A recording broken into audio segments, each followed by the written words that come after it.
Hello les amis, salut, c'est Miko d'Eden Associates. Bienvenue encore sur votre chaîne. Vous savez, c'est la chaîne des bons plans. Aujourd'hui, donc, j'aimerais vous parler d'un autre plan, de quelque chose donc de primordial. Comment gagner du pouvoir d'achat. Surtout, j'aimerais m'adresser aux personnes qui sont en France, et notamment qui habitent les grandes métropoles, notamment Paris. Alors, je vais vous parler ici donc de quelques petites méthodes pour pouvoir en fait gagner un peu plus d'argent. Je vais vous surprendre, mais la première des choses à faire, c'est de pouvoir commencer à prospecter dans d'autres villes. Pensez à changer de région. Oui, tout à fait changer de région. En effet, le coût de l'immobilier dans certaines villes vous permettra de pouvoir gagner beaucoup d'argent, beaucoup plus d'argent qu'en restant à Paris. Pourquoi? Parce que vous allez voir que déjà, vous allez avoir pour quasiment moins que ce que vous dépensez en loyer ou en crédit en ce moment.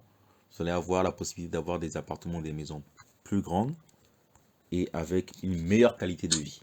Oui, vous entendez bien, une meilleure qualité de vie. Déjà, dans un premier temps, j'aimerais vous donner donc quelques petits chiffres, quelques petites perspectives pour que vous puissiez le mettre en perspective en fait. N'oubliez pas que le crédit, le loyer occupe un peu plus de 22% sur une étude en fait des dépenses mensuelles, notamment donc le crédit. Le loyer, c'est un peu plus de 10%. Loin devant les études des enfants. Et oui, souvent on pense que l'étude des enfants c'est cher, mais le crédit que vous dépensez pour acquérir votre maison ou le loyer, c'est encore plus cher. Et l'alimentation, ce n'est que 6%.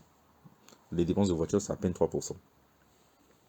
Donc, ces derniers temps, en fait, l'envolée des prix dans des grandes métropoles a considérablement fait baisser le pouvoir d'achat immobilier des ménages. Exemple concret, le prix au mois de septembre à Paris s'affiche aux alentours de 10 690 euros, d'après le dernier relevé des notaires. La capacité donc d'achat des gens est en baisse de 10% sur ces 5 dernières années. À Lyon, elle a baissé de 15%. À Bordeaux, pareil.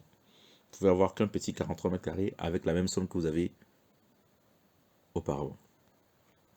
Donc, changer donc de ville apparaît donc comme une meilleure solution pour pouvoir changer de vie. Je vais vous donner donc quelques petits exemples.